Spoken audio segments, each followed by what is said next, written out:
si váhala, či sa prihlásiť na kurz? Ja som vôbec neváhala v podstate. Lebo ja som sem prišla, že som chcela byť dobrovoľníčka a sama som akože napísala, tam mail myslím, a hneď mi bolo navrhnuté, že super, ale že poď na kurz a ja, že jasné. Že v podstate teda som sa dozvedela, o čom ten kurz je, ale tým, že ten môj cieľ bol jasný, že som chcela nejako pomáhať plamienku, takže to bolo pre mňa také spontánne, že samozrejme, že idem na ten kurz.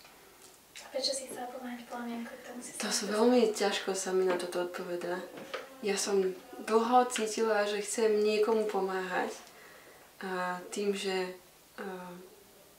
akože nepracujem v tom sociálnom sektore, ale cítila som, že tam niečo mi chýba ešte, že aby som sa cítila tak akože že super, že okej, práca ma baví, ale ešte niečo by som chcela.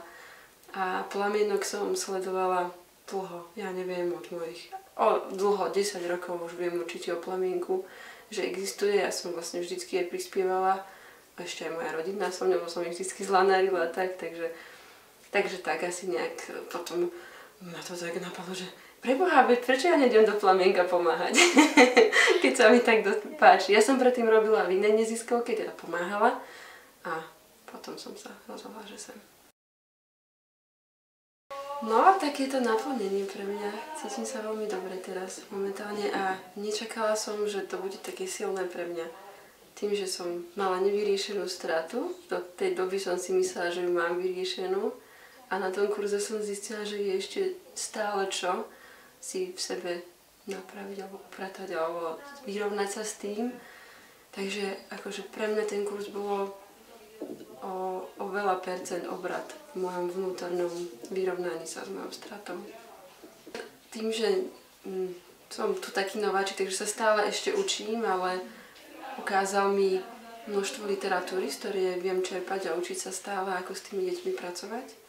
A veľa vecí, čo ma naozaj najviac naučil, teraz ma to napadlo a to vtedy využívam, je, že vedieť byť ticho v správnej chvíli, čo dovtedy som asi moc nevedela alebo nechápala a to je naozaj silná vec.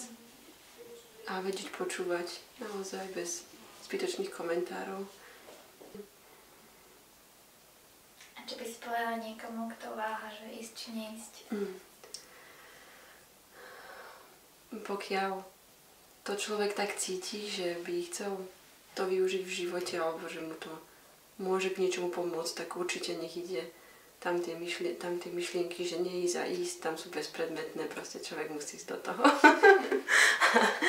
A ja si myslím, že to stojí za to a nie je to len o tom tvojom vlastnom nejakom naplnení sa a o tom zlepšení len seba samého, ale o tom, že človek vie tým, že zlepší seba, pomôcť aj iným. A samozrejme, že to má len plusy.